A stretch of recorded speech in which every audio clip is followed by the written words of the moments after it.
सूरज उगो गइए सूर्य उगो गइए सोना नो सूरज उगो गइए पधारा मारा उड़न लगाइए यमुना जी पधारा मारी उड़न लगाइए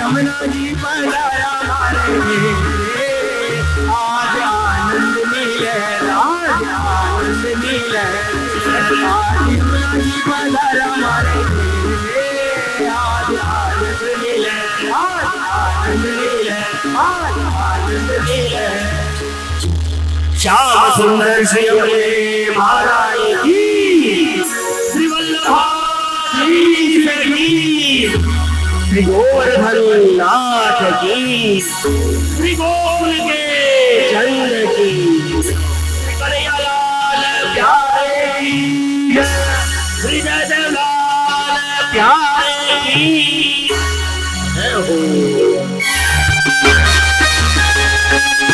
श्री अपने महारानी की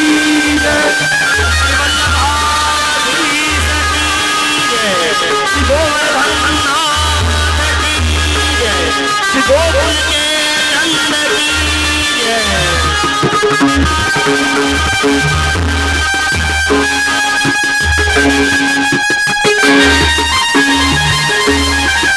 આપણે અલૌકિક લૌકિકમાં કહીએ ને કે જ્યારે પિતા આપણે બાળકોની સર્વિસ કરતા હોય ને ત્યારે માતા એને બચાવતી હોય કે હવે રહેવા દો ભૂલ નહીં કરે એવી જ રીતે અલૌકિકમાં જ્યારે આપણે એમ કહેવાય ને વ્રજવાસીઓ કહે છે ને કે ટેઢી ટાંગ વાળો ઠાકોરજી એ જ્યારે ટાંગ ટેઢી કરે ને ત્યારે આપણે યમુનાજી યાદ આવે કે માં હવે તું વિનંતી કરે ઠાકોરજીને કે હવે મારું કંઈક ઉદ્ધાર કરે अज्ञानतिमिरान्धस्य ज्ञानाञ्जनशलाकया चक्षुरुन्मीलितं येन तस्मै श्रीगुरवे नमः। अत्रे समुपस्थित છે આયુષ્યમાન લાલન કીર્તનિયા વૃંદ, અમારી આ ઈચ્છાને આ સાકાર રૂપ આપનાર એવા અમારા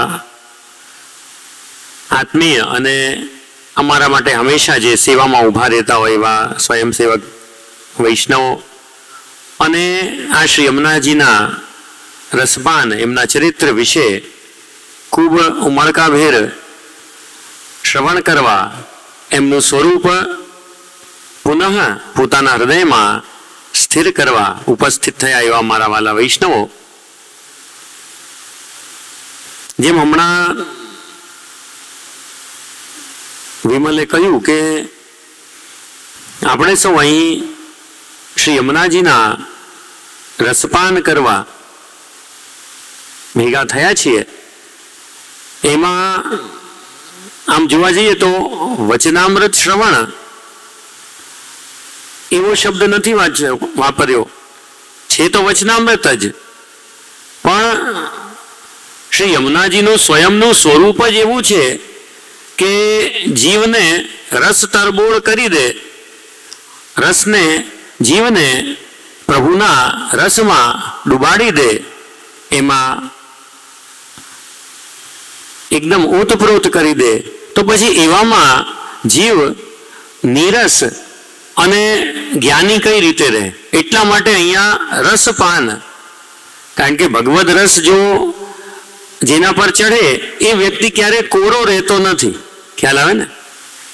અને પછી આપણે જે કહેતા હતા કે યમુનાજીના શ્રવણ, આપશીનું ચરિત્ર આપણે શ્રવણ કરીએ તો એવું થઈ જાય કે જેમ કોઈ સૂકું કપડું હોય, કોઈ સૂકું વસ્ત્ર હોય, એને પલાળવામાં આવે તો ભીંજાઈ જતું હોય છે, એમ શ્રી યમુનાજીના ચરિત્રને આપણે સૌ શ્રવણ કરીશું તો આપણે પણ ભગવદ રસમાં તરબોળ થઈ જશું. પ્રભુ માટેનો જે પ્રેમ છે, જેમ આજકાલનો જે સમય છે, કાલે કે પરમ દિવસ જ અમે બહારગામથી આવ્યા તો આવીને ઉતર્યા જતા ત્યારે જ કોઈએ મને કહ્યું કે જે આજે તો સુરતમાં 40 ડિગ્રી ટેમ્પરેચર છે. એટલે આ ખરેખર સમય આટલી ઉષ્ણતાનો, આટલું ગરમીનો નથી, છતાં ખૂબ ગરમી છે. અને આપણે મહેસૂસ પણ કરી શકીએ કે જ્યારે જેટલો તાપ હોય એટલી જ આપણને જલ લેવાની, એટલી જ આપણે અંગ્રેજીમાં કહીએ તો હાઇડ્રેશનની જરૂર પડતી હોય, એટલે કે જલ પીવાની જરૂર પડતી હોય. એમ આજનો જે સમય છે એ કેવો છે કે હંમેશા બધા જ લોકો છે ને ટેન્શનમાં છે. કે આજે જેટલા પણ લોકો છે બધાને ખૂબ જ ચિંતા, કોઈના કોઈ ટેન્શન છે. છોકરાઓ બધા ભણતા હોય ત્યાર સુધી બધાને એને ભણાવવાના ટેન્શન હોય, ભણાવ્યા બાદ એની નોકરીના ટેન્શન હોય, વ્યાપાર ચાલુ કરે તો વ્યાપાર વગેરેના ટેન્શન હોય. એટલે જેમ કોઈએ કહ્યું કે પેલું વૈષ્ણવ બધા અમને કહે કે જે દર વર્ષે છે ને ગરમી વધતી જાય છે, તો એમ બધાના ટેન્શનના મીટર પણ વધતા જાય છે. વર્ષો વર્ષ કોઈના કોઈ દબાણ બધાના થતા હોય, એટલે એમાં માનસિક અને વિત્તીય બધા ટેન્શન વધતા જાય. એવામાં શું જરૂર પડે? જેમ ગરમીમાં આપણને જલની જરૂર પડતી હોય, એમ આત્માના ટેન્શન માટે, આત્માની શાંતિ માટે આપણને ઠાકોરજીના ચરણારવિંદ, યમુનાજીના આશ્રય એની જરૂર પડતી હોય. એટલા માટે તમને સૌ ને આજે ખાસ કરીને આ 3 દિવસ યમુના છઠના, કે જેમાં ચોથ, પંચમી, છઠ, પરમ દિવસે આપણે સૌ બધાએ યમુના પાન અને ચુંદડી મનોરથનો આનંદ તો લેવો જ છે, પણ એ ખાલી 2 કલાકના આનંદની વાત નથી. ખરેખર આનંદ ક્યારે થશે કે જ્યારે શ્રી યમુનાજીને તમે બધા એટલો ભાવ તમારા બધાના હૃદયમાં સ્થાપિત થાય, સ્થિર થાય કે યમુનાજી ખાલી માત્ર વ્રજમાં નહીં પણ તમારા સૌના હૃદયમાં પધારી અને તમારા બધાના નેત્રોથી વહેવા લાગે, ત્યારે અમે માનીશું કે ખરેખર આ તમે સૌ રસ તરબોળ થયા છો અને આ યમુના રસપાનનો સાચો આનંદ તો જ અમને આવશે. તો વધારે કંઈ ન કહેતા તમને સૌને એ જ યમુનાજીને વિનંતી કરીએ કે આપણા સૌ બધા વચ્ચે એવી રીતે બિરાજે અને બાવાના મુખથી શ્રી વલ્લભની કૃપાથી એવી વાણી પ્રસારિત થાય કે તમે સૌને ખૂબ બધાને આનંદ તરબોળ કરી દે. અને આપણે ક્રમને આગળ વધારીએ પહેલાં હું કહીશ પ્રફુલ્લભાઈને કે આવે અહીંયા અને અમને ખૂબ આનંદ થશે અહીંયા આવ્યા છે. તો આટલું કહીને વિરામ લઉં છું. શુભમ.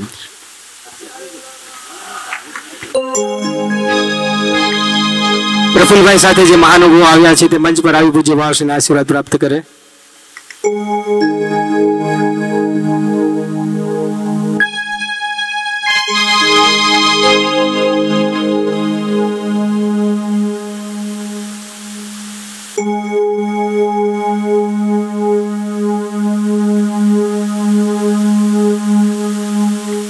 श्रीमद वल्लभाधीश की जय. श्याम सुंदर श्री यमुने महारानी की जय. આપણે જેની રાહ જોઈ રહ્યા છીએ વૈષ્ણવ, યમુના રસપાન માટે આપણે ઉતાવળા થઈ રહ્યા છીએ, તો આપણા સૌ વતી પૂજ્ય જયદેવલાલજીને વિનંતી કરીશું કે આપ શ્રી આસન પર બિરાજો અને આપને સૌને યમુના રસપાનથી કૃતાર્થ કરો. શ્રીમદ વલ્લભાધીશ કી જય.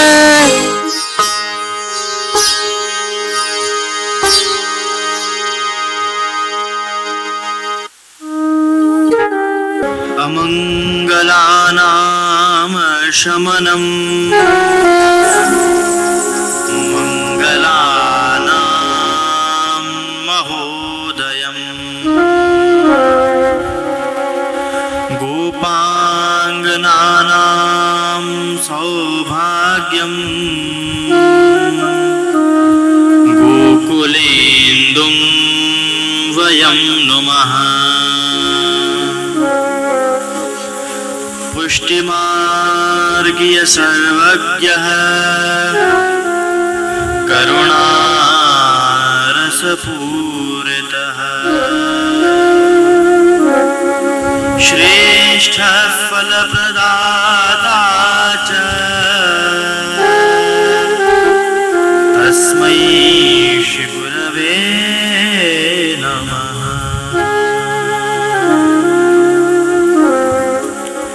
सौन्दर्यं निजरदगतं प्रकटितं स्त्रीगूढभावात्मकम् पुंरूपं च पुनस्तदन्तर्गतम् प्राविविशत्स्वप्रिये संश्लिष्टा उभयोर्बभौ रसमयः कृष्णो हि यत्साक्षिकम् रूपं तत्त्रितयात्मकं परमवेद्येयं सदा वल्लभम्। श्रीवल्लभ विठ्ठल गिरधारी यमुनाजी बलिहारी। वल्लभ विठ्ठल गिरधारी यमुना वल्लभ विठ्ठल गिरधारी यमुना जी की बलिहारी। यमुना जी की बलिहारी।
श्री वल्लभ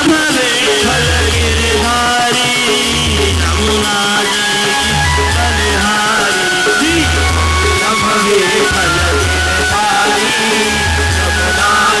की बलिहारी। श्री वल्लभ विठ्ठल गिरधारी श्री यमुना जी की बलिहारी। श्री वल्लभ गिरधारी यमुना जी की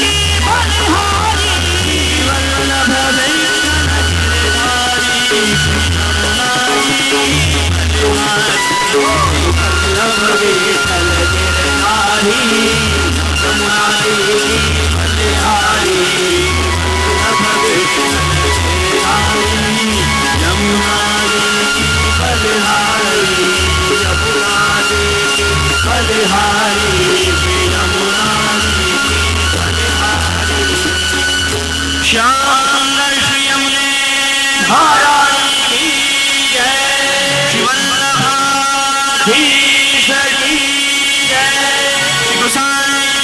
परम दयाल की जय।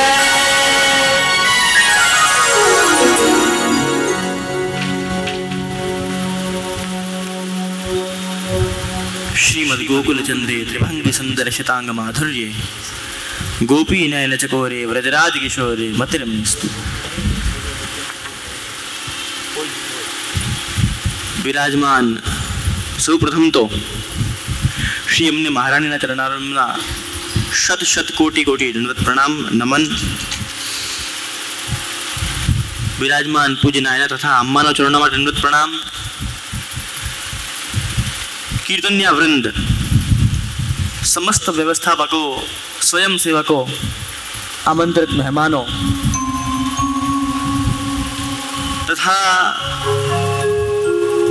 त्रिदिवसीय उत्सवનો આનંદ માણવા માટે શ્રી યમુનાજીના રસમાં તડબોળ થવા માટે આવેલા બધા પ્રિય આતુર વલ્લભીય વૈષ્ણવો,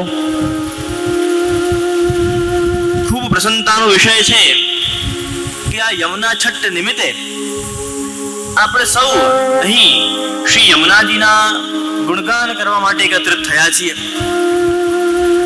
ગયા વર્ષે શ્રી વલ્લભે આપણને એમના ગુણગાન કરવાનો અવસર આપ્યો હતો અને આ વખતે શ્રી યમુનાજીએ આપ્યો છે વૈષ્ણવો, તો એ આપણી માટે ખૂબ સૌભાગ્યની વાત છે।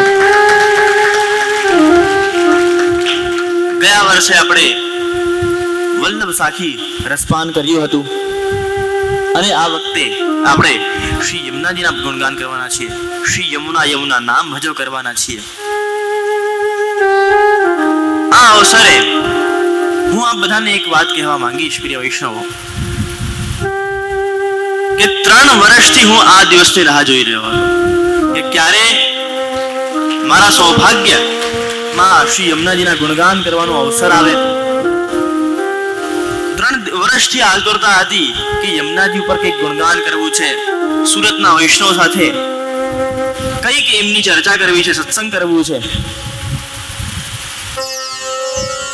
અને આજે જ્યારે આ દિવસ આવી ગયો છે તો હૃદય એ આનંદથી ભરાઈ ગયો છે, ઓવરફ્લો થાય છે।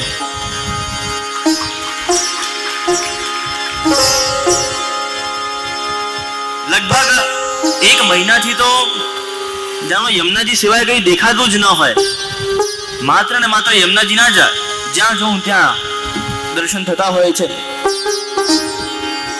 અને એવું કહેવાય છે કાલે ફલતે સૌભાગ્યમ, કે જ્યારે સમય આવે ને ત્યારે જ આપણું સૌભાગ્ય એ ફલિત થાય છે।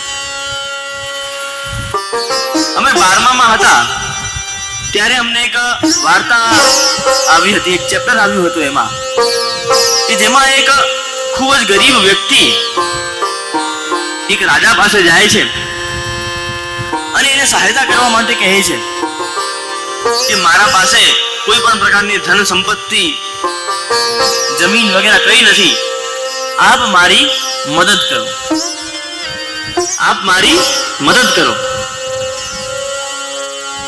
ત્યારે રાજાને એના ઉપર દયા આવી અને એને એક ગરીબ વ્યક્તિને એક સીતાફળ આપ્યો, બહુ મોટો સીતાફળ આપ્યો।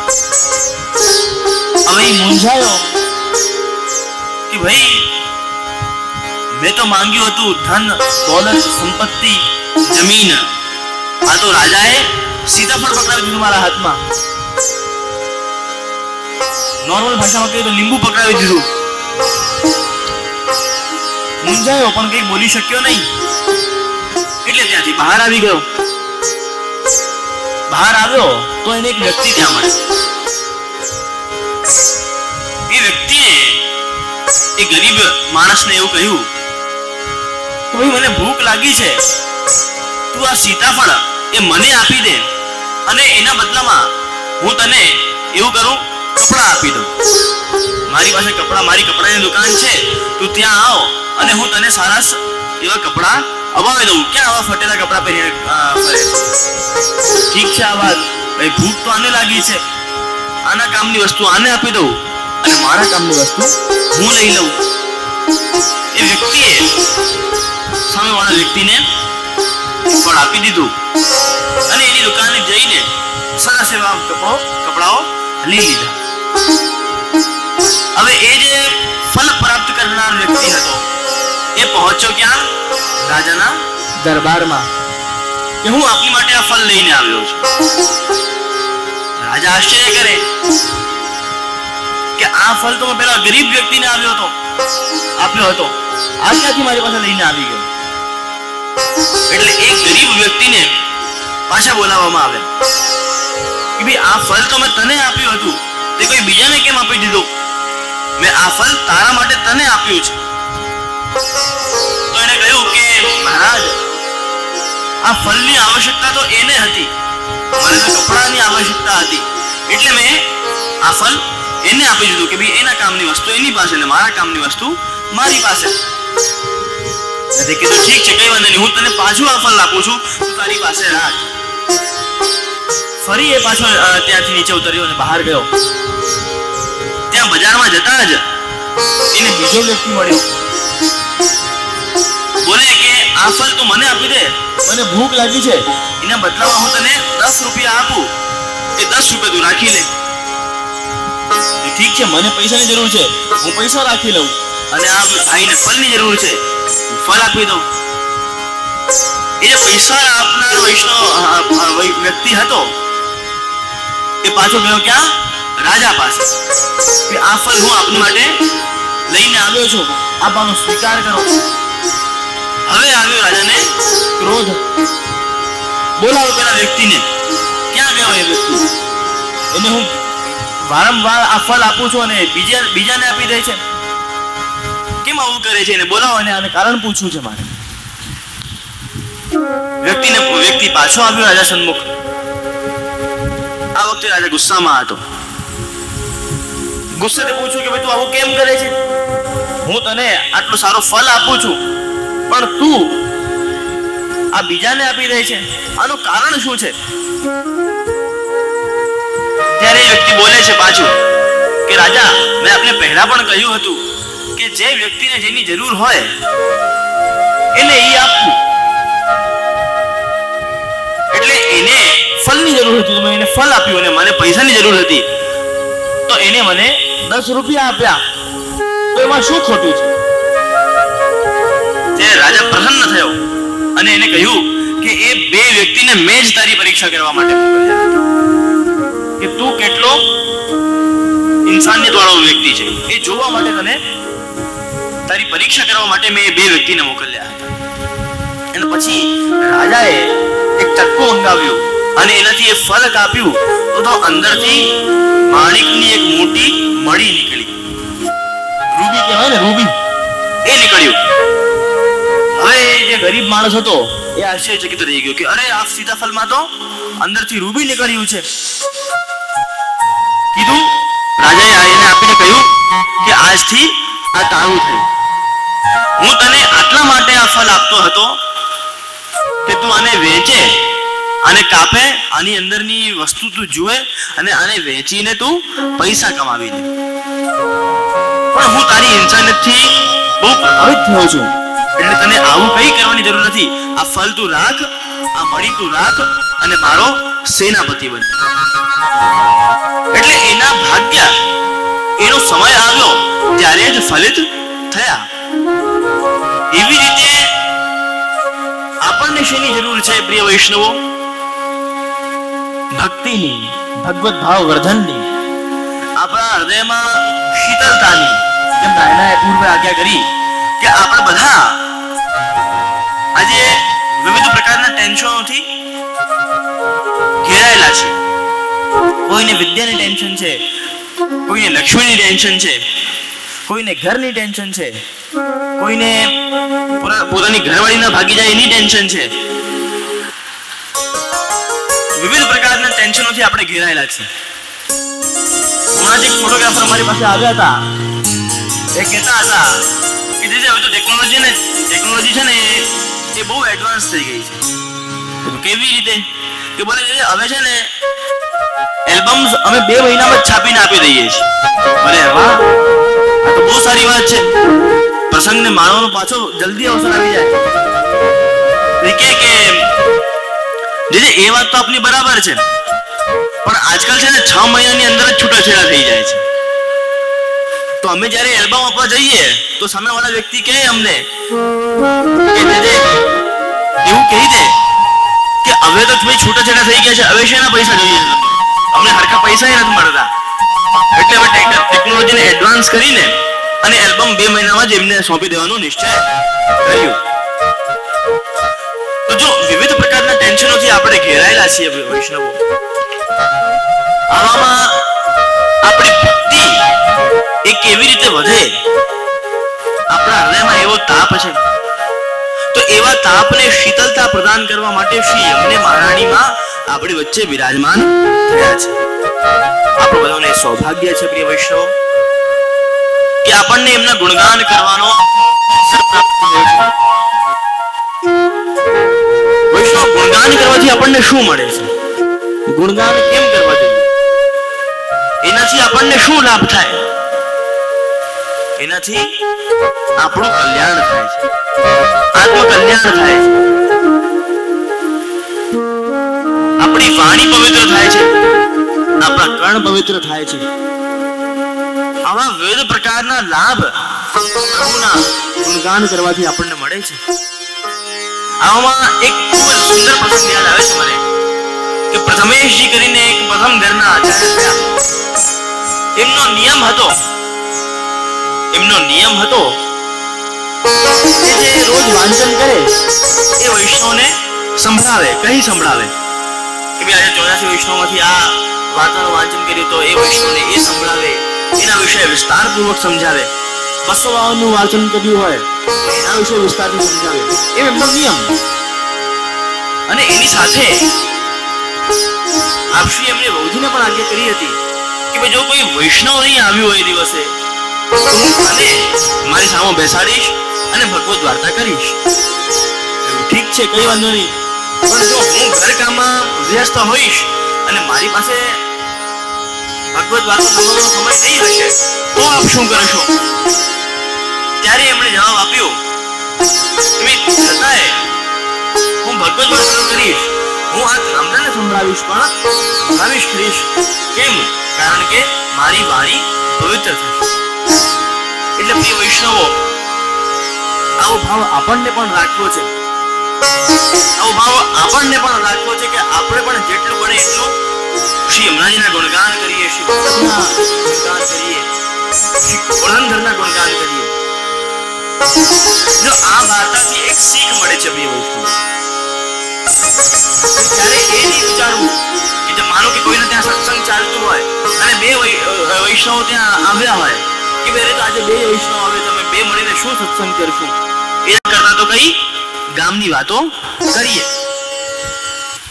ભાઈ પેલા બેન કેવા છે કે પેલા ભાઈ કેવા છે, કોના લગ્ન બાકી છે ને કોના લગ્ન થઈ ગયા છે, એ બધા પ્રપંચો આપણે કરીએ. એ બધી વાત ખોટી. 2 વૈષ્ણવ સાથે સત્સંગ કરવું, 4 તો 4 વૈષ્ણવ સાથે સત્સંગ કરવું. અમને પણ અમારા તાજી જ્યારે અમે પહેલા વચનામૃત કર્યા ને ત્યારે અમારા તાજીએ એ જ શીખવાડ્યું. ઘણી વાર કેવું થાય કે આવા આયોજન થતા હોય ને ત્યારે આપણા મનમાં એવી આશા જાગી જાય કે ઓહો આટલા વૈષ્ણવ આવશે ને આમ થશે ને તેમ થશે. ત્યારે તાજી અમને એક જ વાત શીખવાડી, 5 વ્યક્તિ હોય, 50 વ્યક્તિ હોય, 500 વ્યક્તિ હોય કે 5000 વ્યક્તિઓ હોય, આપણને એ જ ગુણગાન કરવાના કે જે આપણે કરવાના છીએ, જે મહાપ્રભુજી આપણને બતાવી આવ્યા છે.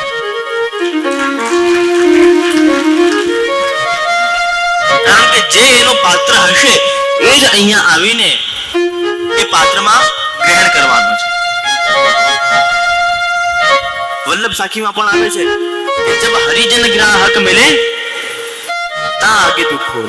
વલ્લભ સાખીમાં આવે છે ને कि वल्लभ नाम अगाध है जहां तहां तू मत बोल, जब हरिजन ग्राहक मिले ता आगे तू खोल. तो એવી રીતે શ્રી યમુનાજીનું ચરિત્ર, શ્રી યમુનાજીના ગુણગાન પણ, એમનું ચરિત્ર પણ અગાધ છે. જે એમના પાત્રો હશે એ જ અહીંયા ઉપસ્થિત છે પ્રિય વૈષ્ણવો. તો આપણે બધા મળીને શ્રી યમુનાજીના ગુણગાન કરવા માટે આવ્યા છીએ. તો યમુનાજીના ગુણગાન અને એમના ગુણગાન કરતાની માં આપણે એક બહુ જ સુંદર કીર્તન શ્રી યમુના નામ ભજો, જો આ આયોજનનું નામ જ શ્રી યમુના નામ ભજો રાખ્યું હોય અને એ કીર્તનનું શ્રવણ ન થાય તો આનંદ આવે ખરો. એટલે આપણે બધા મળીને શ્રી યમુનાજીના ભજન કરવા જઈ રહ્યા છે, એમના ગુણગાન કરવા જઈ રહ્યા છે. તો આપણે બધા મળીને એ ગાઈએ યમુના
તજો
એટલે શ્રી યમુનાજી આપણે આપણું નવ પ્રેમ એ વ્યક્ત કરીએ છીએ માનવ રાગમાં.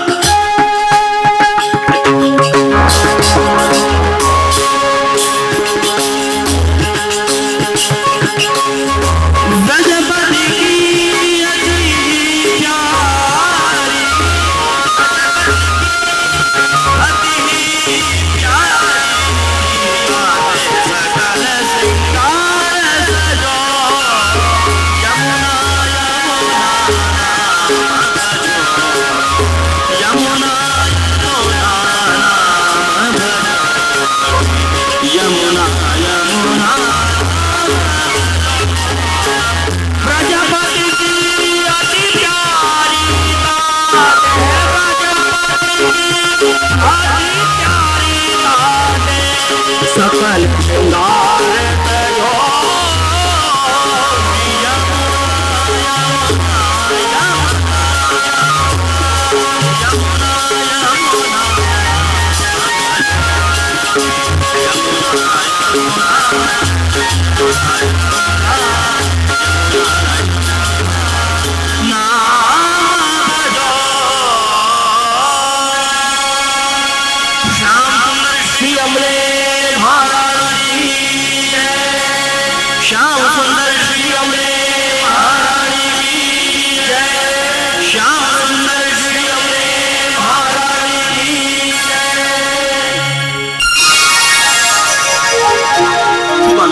વૈષ્ણવ શ્રી યમુના નામ ભજો કીર્તન ગાવામાં. અને આપણે આગળ ચાલીએ પ્રિય વૈષ્ણવો અને એ જાણીએ કે શ્રી યમુનાજીનું મહાત્મ્ય આપણા પુષ્ટિ માર્ગમાં આટલું વધારે કેમ છે. શ્રી યમુનાજીનું અત્યધિક મહાત્મ્ય આપણા પુષ્ટિ માર્ગમાં કેમ છે. જેમ મર્યાદા માર્ગમાં અન્ય માર્ગોમાં ગંગાજીનું અત્યધિક મહત્વ છે, એમનું મહાત્મ્ય પ્રસરાયેલું છે, એવી રીતે પુષ્ટિ માર્ગમાં શ્રી યમુનાજીનું મહાત્મ્ય અને મહત્વ એ અત્યધિક છે. શ્રી યમુનાજીનું મહાત્મ્ય અન્ય કોઈ માર્ગમાં આટલું વધારે નથી. તો એનું કારણ કેમ શું છે? એનું કારણ એ છે કે ગંગાજી તો એમના ભક્તોને મુક્તિ પ્રદાન કરે છે, પણ શ્રી યમુનાજી એમના ભક્તોને ભક્તિ પ્રદાન કરે છે. ઠાકોરજી મુક્તિ એ સરળતાથી અપાવી દે છે, પણ ભક્તિ નું દાન ઠાકોરજી સરળતાથી આપતા નથી. પણ જે અપ્રાપ્ય હોય, જે પ્રાપ્ત કરવામાં બહુ વાર લાગતી હોય, અથવા તો જે પ્રાપ્ત કરી શકાતો નથી આપણાથી, આપણામાં એવો સામર્થ્ય નથી હોતો, એવું સામર્થ્ય પણ શ્રી યમુનાજી આપણામાં પ્રદાન કરે છે. માટે પુષ્ટિ માર્ગમાં શ્રી યમુનાજીનું આટલું મહાત્મ્ય છે. પુષ્ટિ માર્ગ એ 5 તત્વોથી બન્યો છે અને એમાંથી એક શ્રી યમુનાજી છે. પુષ્ટિ માર્ગના 5 તત્વો કોને ખબર છે પ્રિય વૈષ્ણવ? ખાલી 1, 2, 3 આ બધાને પણ પ્રિય વૈષ્ણવ પુષ્ટિ માર્ગના એ 5 તત્વો કયા છે, કોણ છે, એ ખ્યાલ હોવો જોઈએ. જો પુષ્ટિ માર્ગે વૈષ્ણવ છો તો એની નીવ એ પાકી હોવી જોઈએ. તમે કંઠી લઈ લીધી, તિલક કરો છો, રોજ પાઠ કરો છો, ખાલી આટલું પર્યાપ્ત નથી, પણ અમુક પ્રકારનો જ્ઞાન તમને હોવો જ જોઈએ. અને આપણા પુષ્ટિ માર્ગના જે 5 તત્વો છે એ કયા છે? પહેલા આપણા શ્રી ગોવર્ધનધર પ્રભુ શ્રીનાથજી, પછી શ્રી મહાપ્રભુજી, પછી શ્રી યમુનાજી, શ્રી ગિરિરાજજી અને 5મું છે વ્રજ. જેમાં ભૂમંડળ, જેમાં પૃથ્વી એ 5 તત્વોથી બની છે ને. પૃથ્વી, અપ, તેજ, વાયુ અને આકાશ. એવી જ રીતે આજે આપણો પુષ્ટિ માર્ગ છે એ 5 તત્વોથી બન્યા છે. શ્રીનાથજી, શ્રી મહાપ્રભુજી, શ્રી યમુનાજી, શ્રી ગિરિરાજજી અને વ્રજ.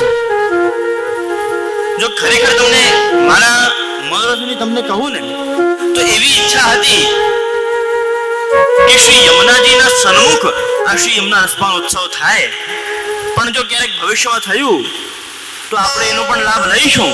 પણ આજે આપણે આટલાથી જ સંતોષ કરીએ. શ્રી યમુના મહારાજને સુરતમાં એમના ગુણગાન કરાવવાની ઈચ્છા હશે તો અહીંયા કરાવે છે.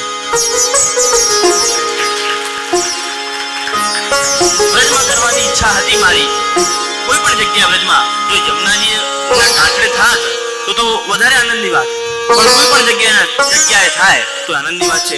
વરસાણામાં નહીં તો સરથાણામાં ફસાઈએ, પણ ગુણગાન થવા જોઈએ.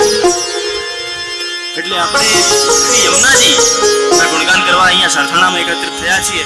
તો એ જાણીએ કે પુષ્ટિ માર્ગના 5 તત્વોમાંથી એક શ્રી યમુનાજી છે પ્રિય વૈષ્ણવ. અને એ પ્રભુના ચતુર્થ પ્રિયા છે. પ્રભુના ચતુર્થ પ્રિયા છે. પ્રભુની જે સેવા ચાલે એ 4 યુથની ભાવનાથી ચાલે છે. કયા 4 યુથ?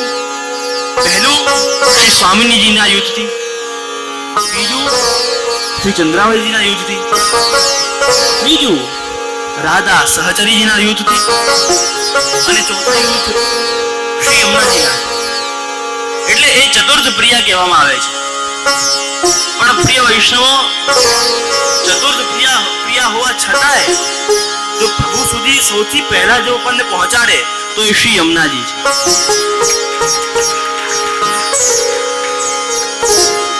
પ્રભુ સુધી પહોંચવાનો સરળતમ માર્ગ, સૌથી ઉત્તમ માર્ગ એ શ્રી યમુનાજી છે.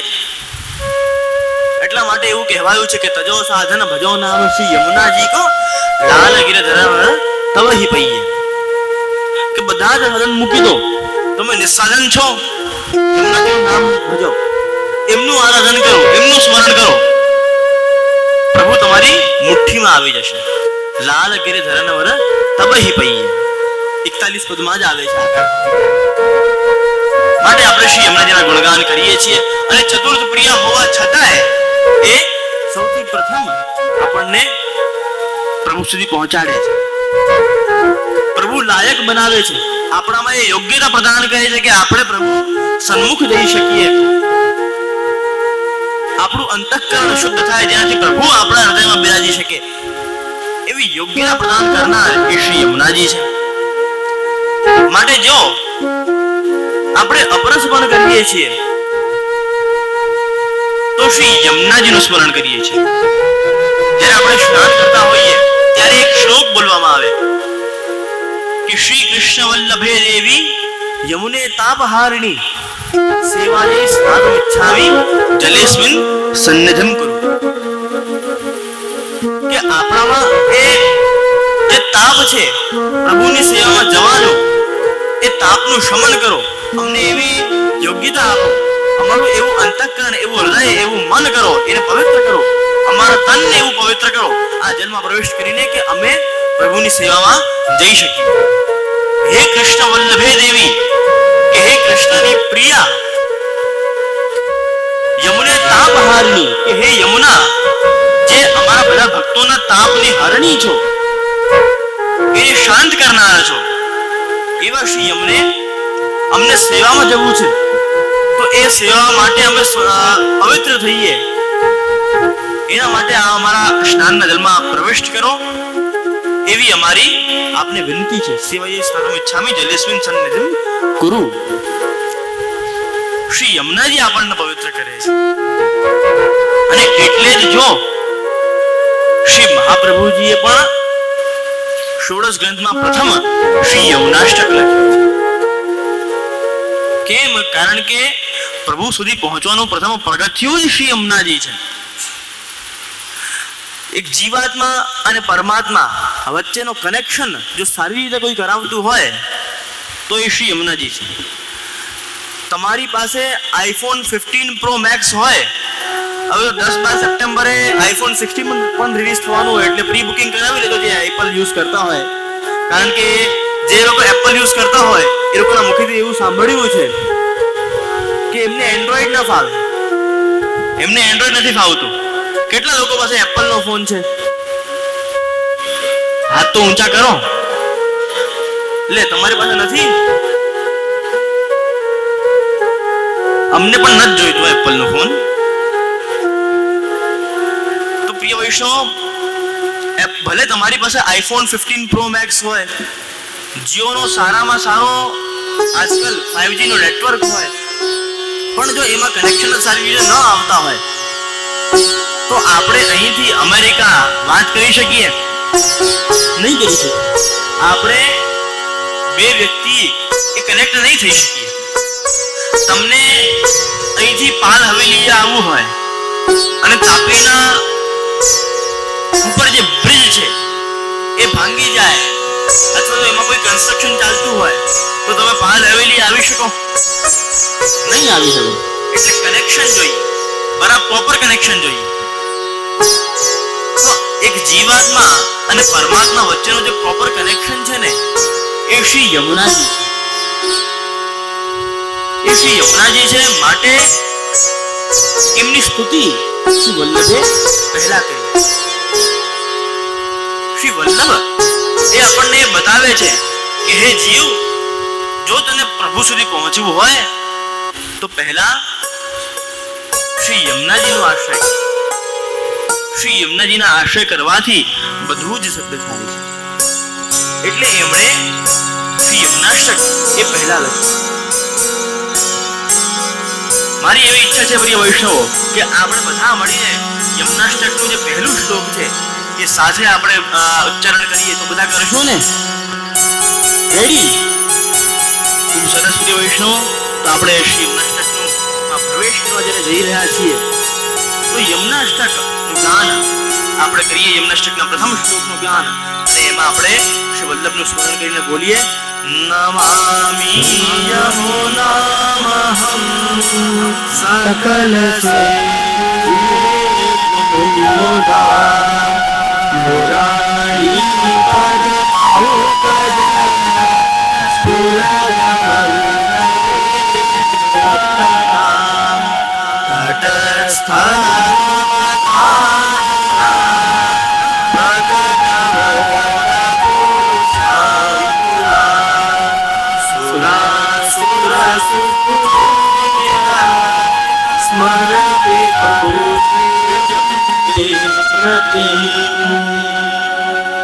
બસ અહીંયા રોકાઈ જાઓ.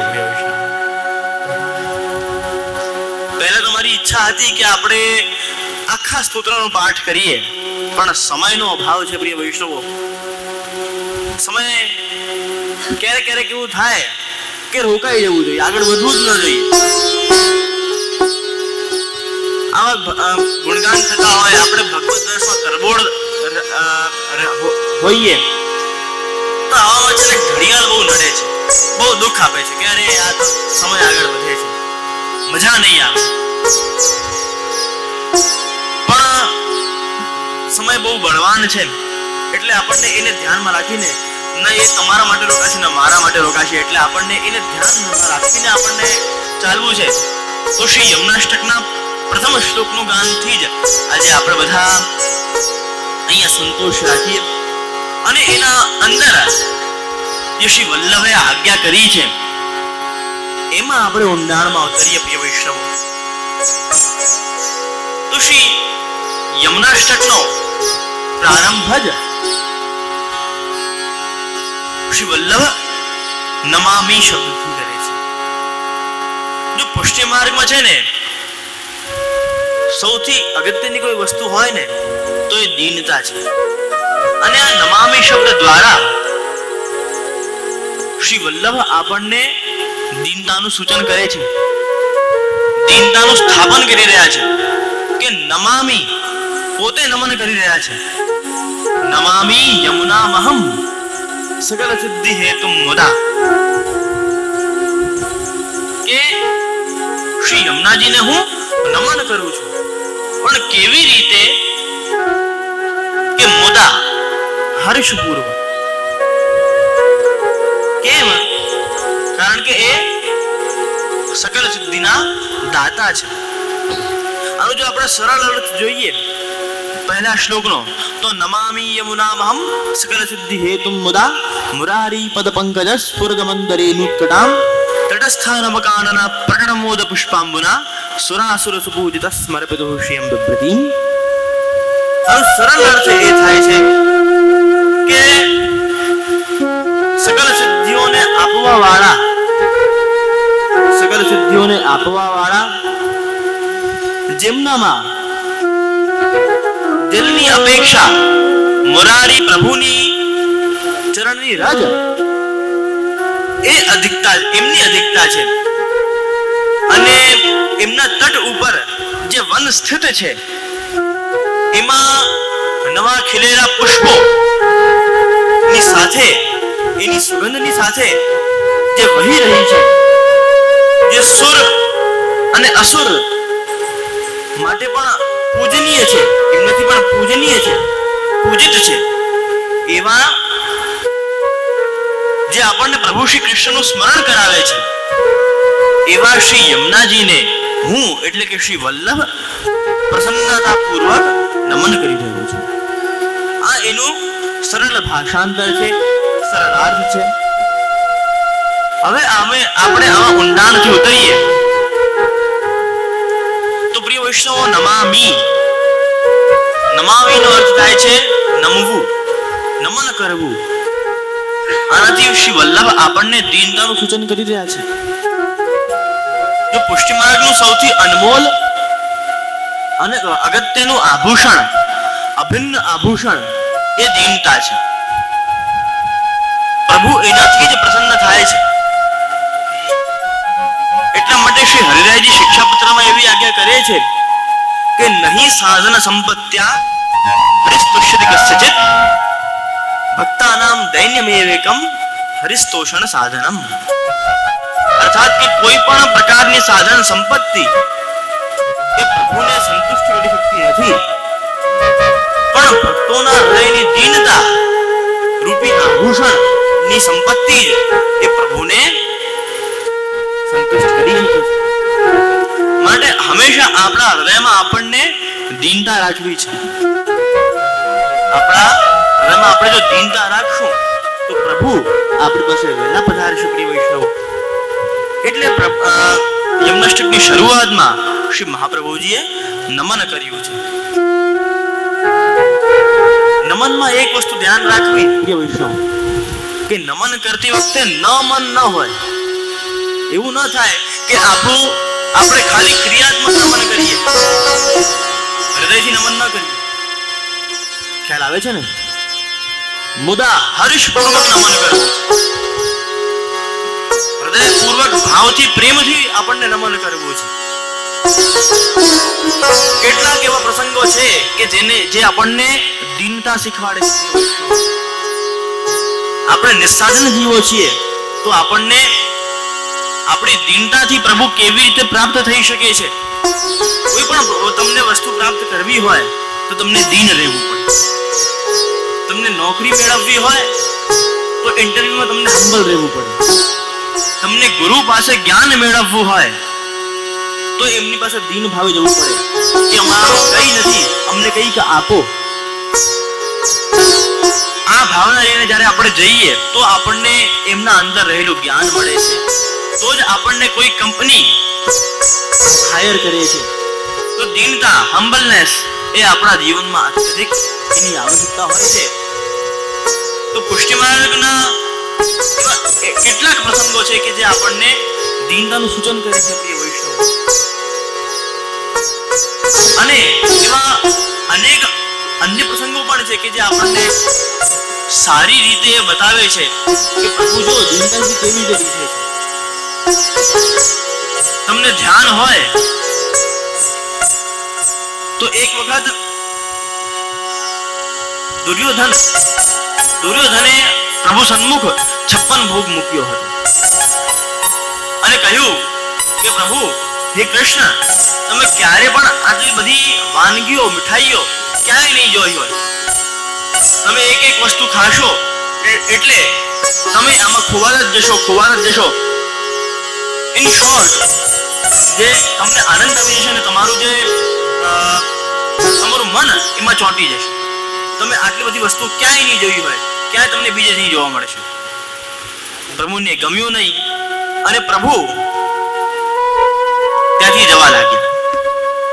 પ્રભુ ત્યાંથી પધારી ગયા અને જઈને એક ઘરના બહારને ઉભા રહ્યા અને અવાજ આપી કે અંદર કોઈ છે.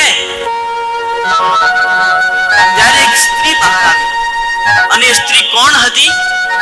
વિદુરજીની પત્ની. પ્રભુને જોઈને એવા ઘેલા થઈ ગયા, એવા પ્રેમ મગ્ન થઈ ગયા કે એમને કઈ સૂઝ્યું નહીં. પ્રભુએ કીધું કે અરે, મને બહુ ભૂખ લાગી છે, મને કંઈક ખાવા માટે આપો, મને બહુ ભૂખ લાગી છે. એટલે દોડીને અંદર ગયા અને અંદરથી કેલા લઈ આવ્યા. કેલા લાવે, કેલાના છિલકા આમ કાઢે અને કેલા તો મૂકી દે સાઈડ પર અને આપી દે પ્રભુની કેલાના છિલકા. પણ એ પ્રેમમાં એટલા ઘેલા થઈ ગયા હતા અને એટલી દીનતાથી પ્રભુને આપતા હતા કે પ્રભુ કેલાના છિલકા પણ પ્રસન્નતાથી રોગી જતા હતા. રામાયણનો પ્રસંગ આવે છે. રામાયણનો આવે છે કે રામજીએ લક્ષ્મણજીને કહ્યું, જ્યારે રાવણ એની મૃત્યુશૈયા ઉપર હતો, એનો અંતિમ શ્વાસ ચાલતા હતા, ત્યારે રામજીએ લક્ષ્મણજીને કહ્યું કે જા લક્ષ્મણ, ભલે રાવણે કેવો પણ કાર્યો કર્યા હોય, કર્મો કર્યા હોય, પણ બહુ નીતિવાન અને જ્ઞાની વ્યક્તિ છે, માટે તો એની પાસે જા અને આગળના જીવનમાં કંઈક તને કામ આવે એવી શિક્ષા પ્રાપ્ત કરીને. હવે મોટા ભાઈના વચન, રામજીના વચન એટલે ટાળી તો શકે નહીં. એમને અંદરથી આ વાત ગમતી નહોતી કે હું કેમ રાવણ પાસે જાઉં અને જ્ઞાન પ્રાપ્ત કરું, પણ મોટા ભાઈ એટલે કંઈ કહી શકે નહીં. માટે ત્યાં રાવણ પાસે ગયા અને પૂછ્યું કે રાવણ, મને કઈ એવો ઉપદેશ કર કે જે મને આગળના જીવનમાં કામ આવે. રાવણ કઈ જ બોલ્યો. કંટાળીને લક્ષ્મણજી પાછા રામજી પાસે આવે. રામજીને કહ્યું કે આ તમે તો કહો છો કે ભાઈ કંઈક સારી જ્ઞાનની વાત લઈને આવો, પણ આ તો છે કે કંઈક બોલતો જ નથી, કંઈ ઉપદેશ જ નથી કરતો, તો હું શું કામ આની માટે પાસે જાઉં? એ રામજીએ કહ્યું, પૂછ્યું એમને કે લક્ષ્મણ ક્યાં ઉભો હતો? કીધું એના માથા પાસે. તો એ બોલ્યા કે માથા પાસે જ્ઞાન મળે, તને જ્ઞાન લેવું છે તો એના ચરણ પાસે જા, એના પગ પાસે જા. આ વાત તો એમને કદાપી સ્વીકારે નહોતી, પણ હવે મોટા ભાઈનો આદેશ એટલે જવું પડે ખરું. એટલે ગયા અને પૂછ્યું કે રાવણ, હવે મને કંઈક ઉપદેશ કર. ત્યારે એમણે શું ઉપદેશ આપ્યો રાવણે? કાલ કરે સો આજ કર, आज करे सो अब, पल में प्रलय होएगी, फिर करे को करो. એટલે જો આપણને શ્રી યમુનાજીના ગુણગાન પણ કરવા છે ને, તો કાલે કરશું, પરમ દિવસે કરશું, આવી રીતે જીવન નીકળી જશે. જો તમને ગુણગાન કરવા હોય, એમનું ચિંતન કરવું હોય, એમનું સ્વરૂપ હૃદયમાં પધરાવવું હોય, તો આ જ ક્ષણ છે પ્રિય વૈષ્ણવ. આ જ ક્ષણે આપણને શ્રી યમુનાજીને આપણા હૃદયમાં પધરાવા છે. અને એટલા માટે આપણને ચિંતા રાખવી છે, માટે આપણે એમને નમન કરવું છે. તો નમન કેવી રીતે કરવું છે? હર્ષપૂર્વક કરવું છે. એવું નહીં થવું જોઈએ. એક દિવસ અમારા પાસે એક ભાઈ આવ્યા, હમણાં રશિયાના દિવસોની જ વાત છે, અંતિમ લગભગ 10-15 દિવસ રહ્યા હતા, અને બપોરે ઊંઘી રહ્યા હતા અમે, એટલામાં બેલ વાગી એટલે હું ગયો. હું તો જાગતો જ હતો. એ લગભગ 3:30 ની આસપાસ થયા હશે, 3:30-4 ની આસપાસ થયા હશે. ગયો, દરવાજો ખોલ્યો તો બહાર એક ભાઈ ઉભા હતા. મેં કીધું અંદર આવો ભાઈ, વાંધો નહીં. આવીને આમ કમર ઉપર હાથ રાખીને આમ ઉભા રહી ગયા. પહેલા તો મેં 2 સેકન્ડ એમને સ્કેન કર્યા ઉપરથી નીચે સુધી. પછી હું પૂછ્યું, બોલો શું કામ છે? કનૈયા બાવા મળશે? મેં કીધું થોડીક વાર પછી મળશે ભાઈ, હમણાં તો ઈ પડે છે, મારે કામ હતું એમનું, આજ્ઞા કરવી છે એમને. ઠીક, શું રશિયામાં આવવાની વારે વિનંતી કરવી છે કે રશિયામાં આવો. ત્યારે મને એવું થયું કે હવે તો ચાલો મારે કંઈક કહી જ દેવું છે. એટલે મેં એમને શીખવાડ્યું કે ભાઈ, સૌથી પહેલી વાત કે તમારે છે ને આમ કમર પર હાથ મૂકીને ન ઊભા રહેવાય, આમ હાથ આગળ બાંધીને ઊભા રહેવાય. બીજી વાત કે તમે આજ્ઞા કરવા નથી આવ્યા, તમે વિનંતી કરવા આવ્યા. અને ત્રીજી વાત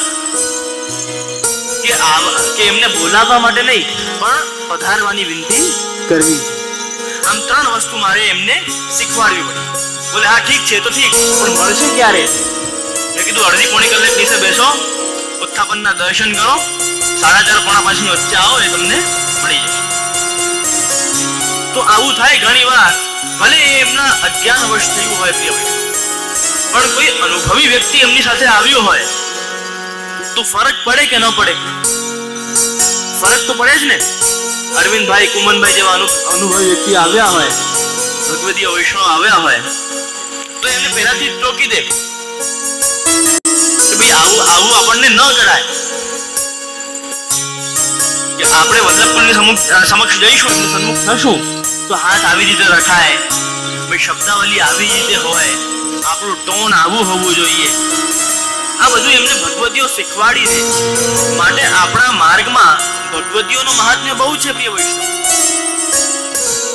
જો અહીંયા હું તમારી સાથે આવી રીતે વાત કરું છું, મંગળચરણથી પ્રારંભ કર્યું, તમને આશીર્વાદ આપ્યા, એની જગ્યાએ હું તમને હેલો લેડીઝ એન્ડ જેન્ટલમેન કહું તો કેવું લાગે? એ આપણા સંસ્કારમાં નથી, એ આપણા વિવેકમાં નથી, એ આપણા લોહીમાં નથી.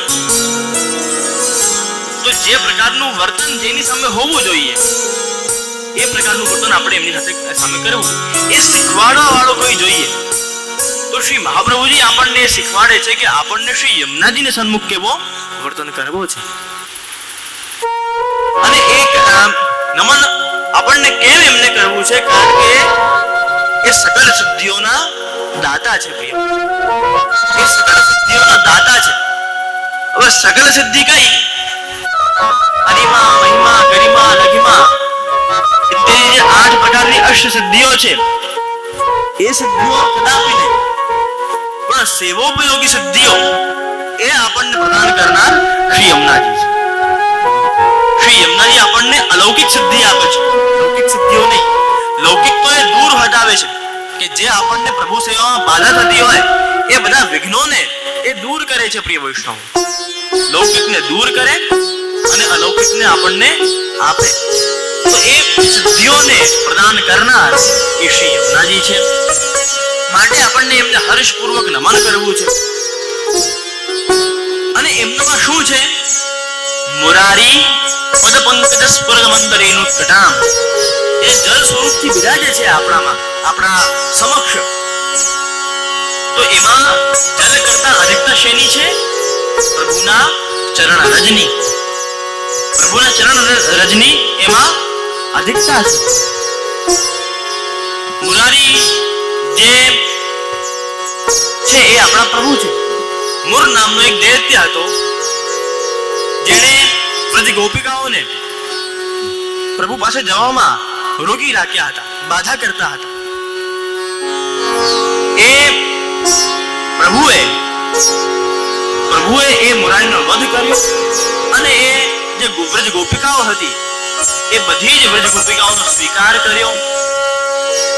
તો એવા જે મુરારી પ્રભુ છે, એવા પ્રભુની ચરણ રજ શ્રી યમુને મહારાણીમાં ધરાવે છે.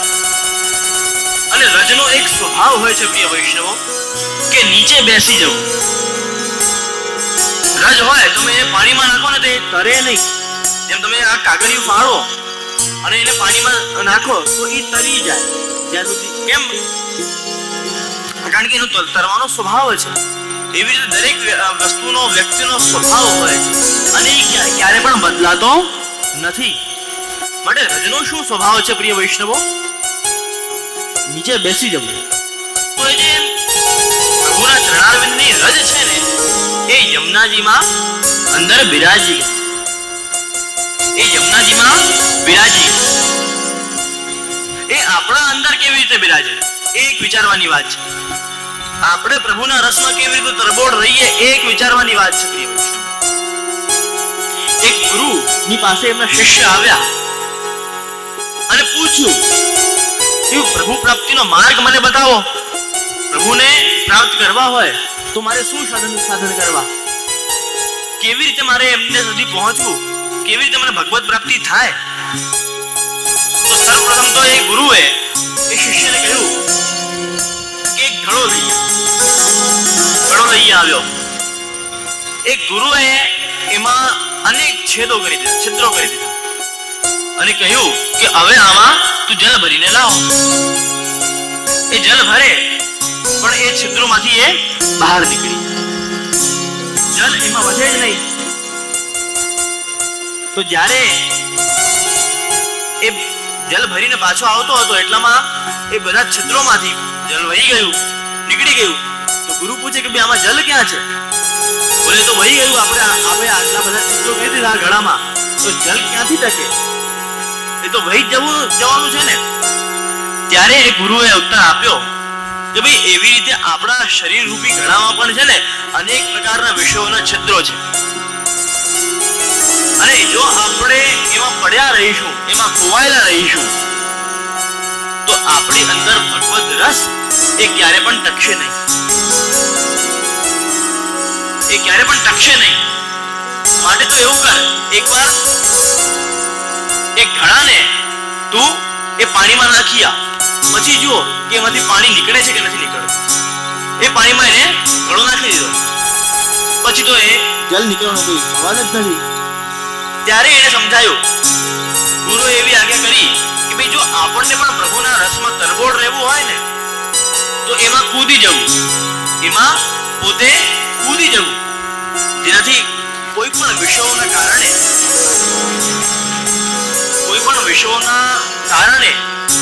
ભગવદ રસ આપણા શરીર રૂપી ઘડામાંથી બહાર નીકળે નહીં. શ્રી મહાપ્રભુજીએ પણ કહ્યું છે ને ષોડશ ગ્રંથમાં, વિષયાક્રાંત દેહાનામ નાવેશઃ સર્વથા હરે, કે વિષયોથી જે દેહોના વિષયો છે એનાથી જો આપણું આક્રાંતિત મન રહેશે તો આપણે ક્યારે પણ પ્રભુ આપણા હૃદયમાં પધારશે નહીં. માટે આપણને પણ આપણા જે શરીર રૂપી ઘડો છે એને ભગવદ રસમાં હંમેશા તરબોળ રાખવું છે, ડૂબાયેલું રાખવું. એવી રજ એ શ્રી યમુનાજીમાં છે. આગળ આ વર્ણન આવે છે તટસ્થ નવકાનના પ્રકટ મોદ પુષ્પાંબુના. એનો અર્થ આપણે પહેલા જોઈ આવ્યા કે તટ ઉપર જે તટની પાસે જે વન છે એમાં સુંદર નવા ખીલેલા પુષ્પોની સુગંધ સાથે વહી રહ્યા છે. તટસ્થ નવકાનના પ્રકટ મોદ પુષ્પાંબુના. મોદ અહીંયા શા માટે છે? ખુશ્બુ માટે. મોદ પુષ્પાંબુના. અને સુરાસુર સુપૂજિતા સ્મરપદો શ્રીયમ પ્રતિ. સુર અને અસુર થી એવું નથી સમજવું કે સુર એટલે દેવતાઓ અને અસુર એટલે કોણ? અસુરો, રાક્ષસો. અહીં એવું નથી સમજવું. આપણને સમજવું છે શું?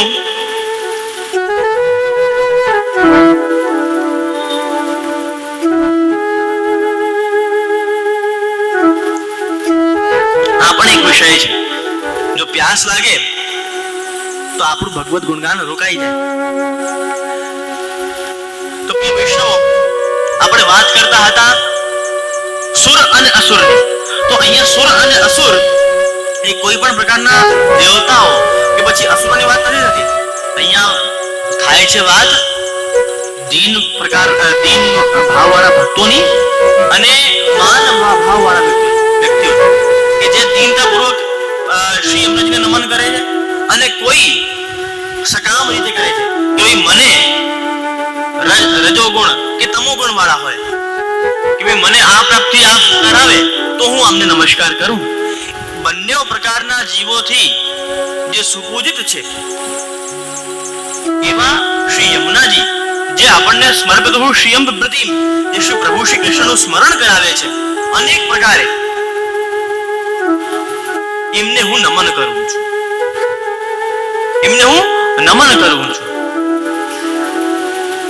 અને આગળ કહે છે કે કલિંદગીરી મસ્તકે. આપણે બીજા શ્લોકનું ગાન કરવું છે? બિલકુલ કરવું છે. તમે ના કહે તો પણ આપણે કરત.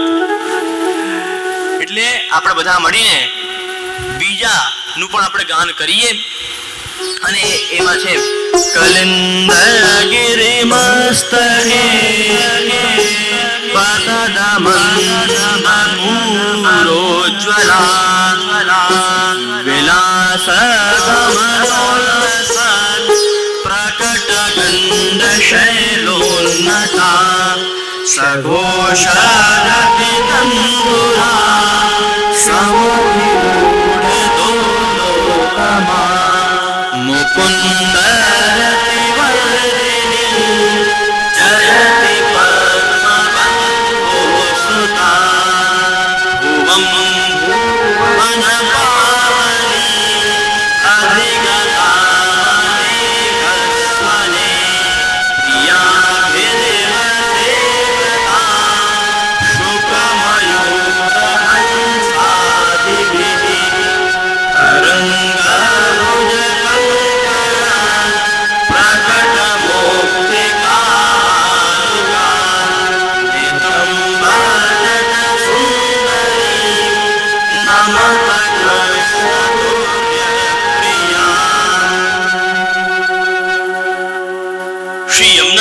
તો એવું છે કે જો આપણે એમાં ખોવાઈ ગયા અને બીજા જ શ્લોકના ગાન કરવાની વાત હતી પણ આપણે ત્રીજા શ્લોકનું પણ ગાન કરી દીધું. જો એવું હોય છે કે જ્યારે આપણે કોઈ પણ વાર્તાનું પણ કરીએ છીએ ને વાંચન, ત્યારે એના અંતમાં જે આપણે આવતીકાલે વાંચવાના હોઈએ એનું આપણે જરાક વાંચી લઈએ કે ભાઈ આ વાર્તાનું આપણે કાલે વાંચન કરવાના છે. ગીતાજીનો પણ અધ્યાય પૂરો થાય, ભાગવતજીનો પણ અધ્યાય પૂરો થાય તો આપણે વાંચીએ કે ભાઈ કાલે આ અધ્યાય કે આ સ્કંદ આપણે વાંચવાના છીએ. તો આ ઓટોમેટિકલી આ થઈ ગયું કે આપણે જે આવતીકાલે જોવાના છીએ એનું સ્મરણ આપણે આજે પણ કર્યું છે. અને પ્રિય વૈષ્ણવો, શ્રી મહાપ્રભુજી એ બીજા શ્લોકમાં એવી આજ્ઞા કરે છે કે કલિંદગિરી મસ્તકે પતદમંદ પૂરોજ્વલા. શ્રી યમુનાજીનું પ્રાગટ્ય કેવી રીતે થાય છે? એ કલિંદગિરી જે પર્વત છે એના ઉપરથી થાય છે. કલિંદગિરી મસ્તકે પતદ અમંદ પૂરોજ્વલા. અમંદ એટલે ધીરે નહીં પણ તેજ, વેગપૂર્વક. પતદમંદ પૂરોજ્વલા. અને ઉજ્જવલ એટલે સફેદ. એ સફેદ કેમ દેખાય છે એનું પણ આગળ વર્ણન છે. પતદમંદ પૂરોજ્વલા વિલાસગમનોલ્લસત પ્રકટગંડ શૈલોન્નતા. કે જે વેગપૂર્વક ત્યાંથી પધારે છે તો જે પર્વત છે, કલિંદ પર્વત, એની જે શિલાઓ છે, એના જે પથ્થરો છે, એના ઉપર જ્યારે વેગપૂર્વક પડી રહ્યા છે, પધારી રહ્યા છે, તો એમાં જોરથી પડવાના કારણે આપણા ફીણ ઉત્પન્ન થાય છે. અને ફીણ એ સફેદ એટલે ઉજ્જવળ હોય છે, માટે એમને પૂરોજ્વલા કહેવામાં આવ્યું. તો કલિંદગિરી મસ્તકે. હવે કલિંદ પૂર્વ પર્વત ઉપર ક્યાંથી પધાર્યા? તો કલિંદ પર્વત ઉપર એ પધાર્યા સૂર્યમંડળ. સૂર્યમંડળમાંથી ક્યાંથી પધાર્યા? એ પ્રભુના હૃદયમાંથી. શ્રી યમુનાજીનું પ્રાગટ્ય કેવી રીતે થયું પ્રિય વૈષ્ણવો? કે એક વર્ષ છે ને પ્રભુ શ્રી કૃષ્ણ એકલા બિરાજતા.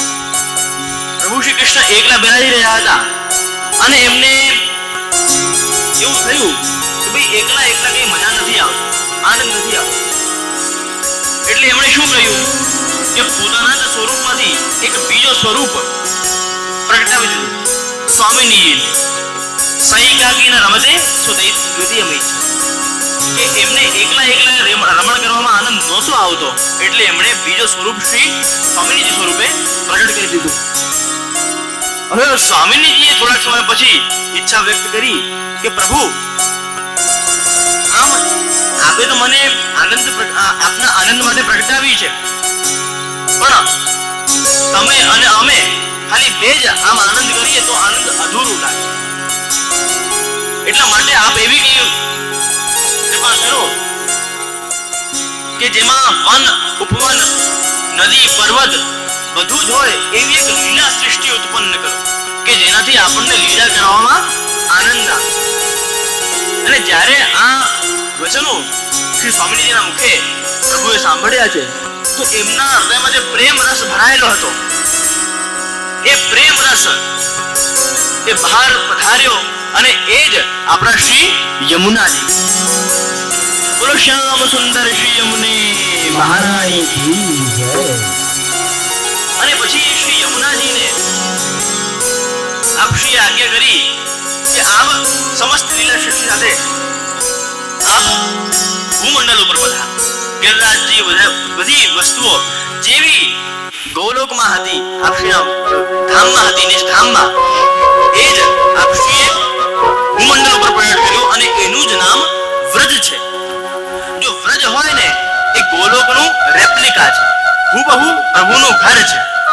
માટે એવું કહેવાય છે કે ત્યાં જાઓ ને તો ત્યાંની જે રજ છે એ લઈને નહીં આવો. નહીં રમણ રેતી જાઓ તો તમે એમાં આલોટો તો એની રજ જો ભૂલથી આવે કે તો વાત બરાબર છે, પણ જ્ઞાની જોઈને લઈને નહીં આવવાની. બરાબર? જમના જલ પણ તમે પધરાવો તો ઘરમાં બે વાત બરાબર છે કે પછી તમે કોઈ કારણથી લાવ્યા હોય માલા પેરામણી વગેરે માટે તો વાત બરાબર છે, પણ કોઈ કારણ વગર શ્રી યમુનાજીના લોટીજી આમ જ ખોલાવવા માટે કે રોજ પાન કરવા માટે લોટીજી લાવવાના નહીં. કેમ? કારણ કે પ્રભુનું ઘર છે એ તેની લીલા સૃષ્ટિ છે, એ તેની લીલા સૃષ્ટિ છે, માટે ત્યાંની કોઈ પણ વસ્તુને ડિસ્ટર્બ કરવું નથી. એટલે પ્રભુની આજ્ઞા થઈ તો એ લીલા સૃષ્ટિ એ સૂર્યમંડળથી આ ભૂમંડળ પર આવી અને ભૂમંડળ પર શ્રી યમુનાજી સૌ પ્રથમ એ કલિંદ પર્વતના મસ્તકેથી પધાર્યા છે અને ત્યાંથી પછી ધીમે ધીમે વ્રજ તરફ વધી રહ્યા છે. તો વ્રજ તરફ કેવી રીતે વધી રહ્યા છે કે વિલાસગમનોલ્લસત, વિલાસ કરતા કરતા એટલે નાચતા કૂદતા, દોડતા ભાગતા, ઉછળતા કૂદતા. તો વિલાસગમનોલ્લસત ખૂબ ઉલ્લાસપૂર્વક એ વિલાસ કરી રહ્યા છે. વિલાસગમનોલ્લસત પ્રગટ શૈલોન્નતા. આ શૈલોન્નતાનો તો અર્થ તમને સમજાવી દીધો કે ભાઈ એ જે શિલાખંડો છે એના ઉપર પડીને શ્રી યમુનાજી એ ઉજ્જવલ એટલે કે શ્વેત દેખાઈ રહી છે. એ શ્વેત દેખાઈ રહ્યા છે, એમના શ્વેત થઈ રહ્યા છે આપણને. તો વિલાસ કરતા કરતા આવે છે અને ગાન કરતા કરતા આવે છે. સઘોષ ગતિ તંતુરા, ઘોષયુક્ત શબ્દ ધ્વનિ કે મારા પ્રભુની પાસે જવું છે, પ્રભુની આજ્ઞા થઈ છે કે ત્યાં પધારશે માટે મારે ત્યાં જવું છે. એટલે ઘોષ કરતા કરતા એ આગળ વધી રહ્યા છે. જો પ્રિય વૈષ્ણવો, કોઈ વ્યક્તિ વિલાસ ક્યારે કરે, નાચે ક્યારે? જ્યારે એ પોતાના પ્રિય વ્યક્તિને મળવા જાય એટલે એ નાચે છે. હવે આજકાલ કેવું થઈ ગયું છે, યમુનાજીનું એ જુઓ કે પ્રભુથી મિલન કરવા માટે કેટલા આતુર છે કે મારે પ્રભુથી જલ્દી મિલન કરવું છે માટે વેગપૂર્વક પધારે છે. અને આપણા બધું કેવું થઈ ગયું છે, પ્રમાદ્યતિ હરેર કાર્યમ સ્વાત્મ કાર્યતિ વિવલા. શિક્ષાપત્રમાં એવી પ્રભુ આજ્ઞા કરે, હરિરાય પ્રભુ મહાપ્રભુ આજ્ઞા કરે છે કે પ્રમાદ્યતિ હરેર કાર્યમ. આપણે બધા પ્રભુ પરખ જે કાર્યો હોય છે એમાં આપણે ખૂબ આલસ કરીએ. 4:30 પ્રભુને જગાડવાનો સમય હોય પણ આપણે કરી દઈએ 5 કે અરે યાર 15 મિનિટ વધારે ઊંઘી જઈએ. તો ચા લેતા હોઈએ અને પરિવારમાં કોઈ સારો હાસ્ય પ્રસંગ ચાલતો હોય તો એમાં આપણે વિફલ થઈ જઈએ. તો સ્વાત્મ કાર્યથી વિફલા એવા આપણે થઈ ગયા છે. તો આપણને શ્રી યમુનાજીથી એ પ્રેરણા લેવી છે કે આપણે પણ પ્રભુ પ્રત્યે ખૂબ વિલાસ કરતા કરતા જઈએ, ખૂબ આનંદ કરતા કરતા અને ખૂબ વેગપૂર્વક જઈએ અને સઘોષ ગતિ તંતુરા ખૂબ ગાન કરતા જઈએ. જો વ્યક્તિ ગાન ક્યારે કરે છે કે જ્યારે એ સારા કાર્યો કરતા હોય છે. દુલ્હા એ પોતાની દુલ્હનને લેવા જતો હોય તો વાજતે ગાજતે જાય કે નહીં? વાજતે ગાજતે જાય છે. અને ચોર એ ચોરી કરવા જતો હોય તો એક ઘોષ સાથે જાય નથી જતો. એ શાંતિથી દબેલા પગથી જાય છે. મારે તો ચોરી કરવી છે, જો કોઈ પણ પ્રકારની અવાજ થઈ ગઈ હું તો પકડાઈ જઈશ. એટલે એ દબેલા પગથી જાય છે. કેમ? કારણ કે ખોટું કાર્ય કરે છે. અને શ્રી યમુનાજી એ કેવું કાર્ય કરી રહ્યા છે? સારું કાર્ય કરે છે. એટલે ભગવત તરફ જાય છે, પ્રભુ તરફ જાય છે. માટે ઘોષ કરતા કરતા જાય છે, ગાન કરતા કરતા જાય છે. સઘોષ ગતિ તંતુરા સમુદ્રી ઉડ દોલોત્તમા. એવું દર્શન થાય છે કે માનો એક જે દુલ્હન છે એ ડોલી ઉપર બેસીને પધારતી હોય, આવતી હોય એવી રીતે પધારે છે શ્રી યમુનાજી. એનાથી આપણને એ શીખ લેવી છે. અને એક એવા છે મુરારી પદ પંકજ સ્પર્ધોંતરીનું નામ જે મુરારી પ્રભુ છે, એવા પ્રભુનામાં આપણી રતિ વધારે છે. એટલા માટે આપણું જે અહીંયા કહ્યું કે મુકુંદ રતિ વર્ધી. હવે મુકુંદ શું એ આપણે પછી જોશું. જો આપણે એટલા ડીપમાં જઈશું તો આ બધાને જે રાસ કરવો છે એ ક્યાંથી થશે? પછી કહેશો કે અમે તો કંટાળી ગયા, હવે અમને તો રાસ કરવું છે, અમને તો થિરકવું છે. આપ જે વિલાસની વાત કરો છો એ વિલાસ અમને કરવું છે.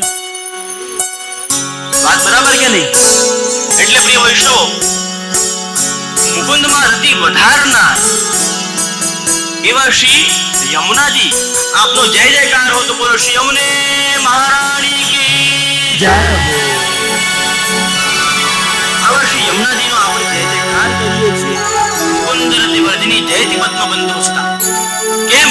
કારણ કે પ્રભુ પ્રીતિ વધારનાર છે અને પોતે પ્રભુ તરફ ખૂબ આનંદથી અને વિલાસ કરતા કરતા જઈ રહ્યા છે. અને એવી જ રીતે વ્રજ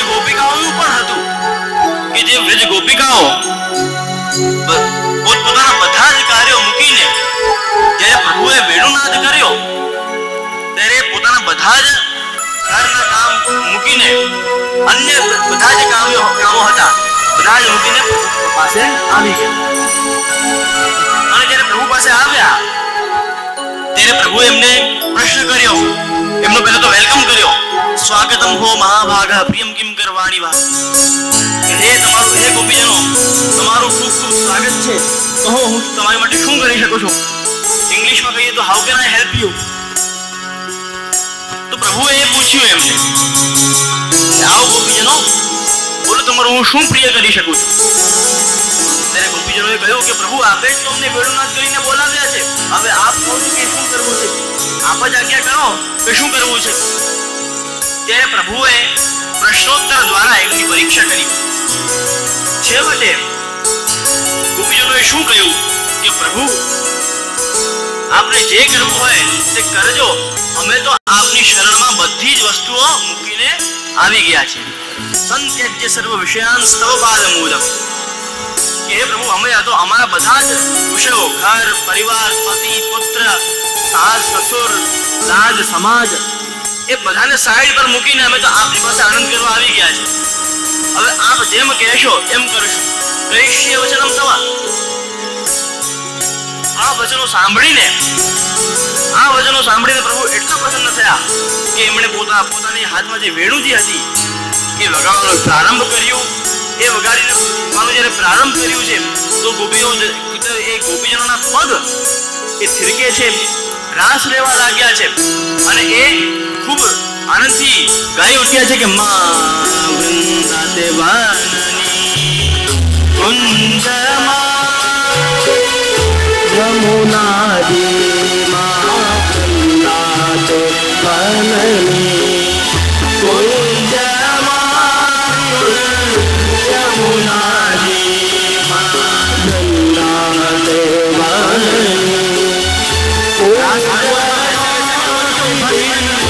यमुना जी એ ઉભા થઈ જાઓ.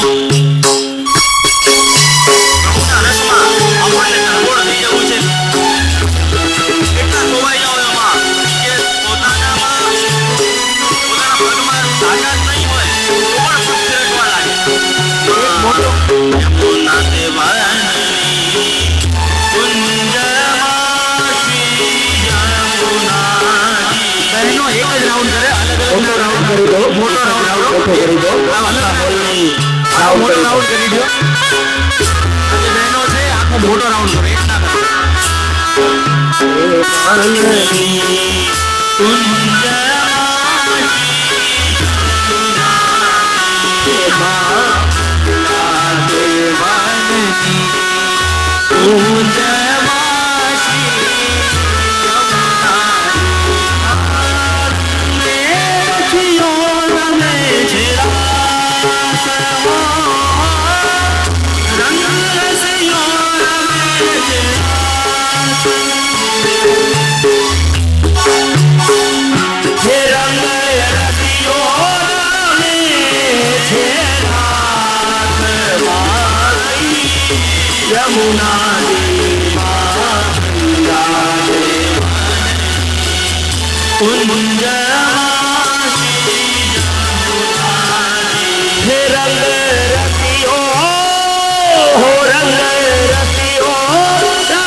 થોડા થોડા વૈષ્ણવો ચરણ સ્પર્શ કરી શકે છે.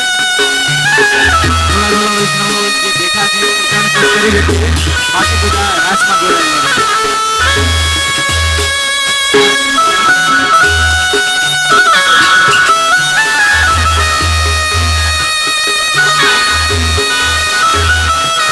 વૈષ્ણવો આપણે આ રાસ પછી યમુનાજીની આરતી કરીશું અને ત્યારબાદ નીચે પ્રસાદની વ્યવસ્થા છે. તો મને થોડી ખાસ વિનંતી છે, આજના પ્રસાદના મનોરથી છે ભરતભાઈ ઈચ્છું મનોરથની વિનંતી છે કે બધા પ્રસાદ લઈને જ જાય.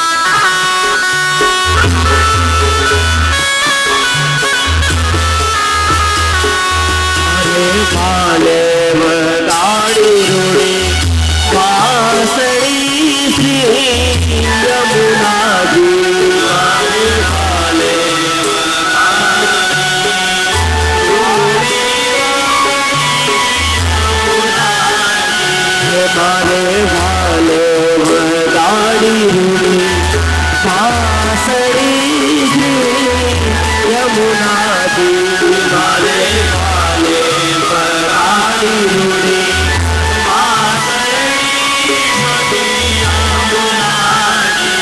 पूरी प्रजा सुंदरी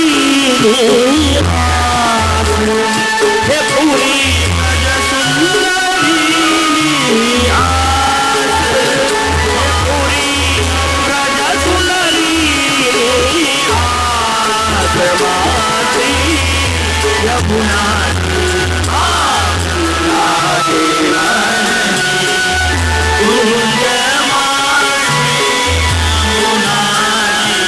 पूरी प्रजा तुम्हारी हे पूरी प्रजा तुम्हारी आसमाती यमुना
यमुना जी माँ ते बदनी पूज माँ श्री यमुना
यमुना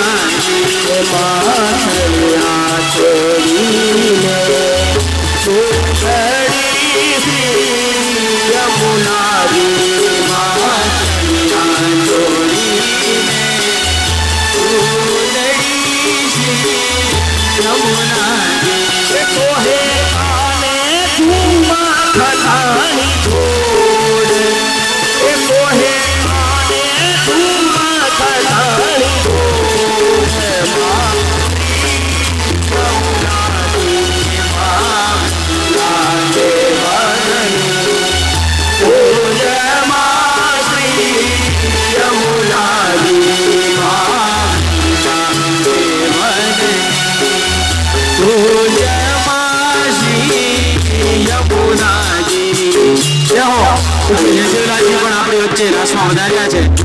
શ્રી વલ્લભાધીશ કી જય.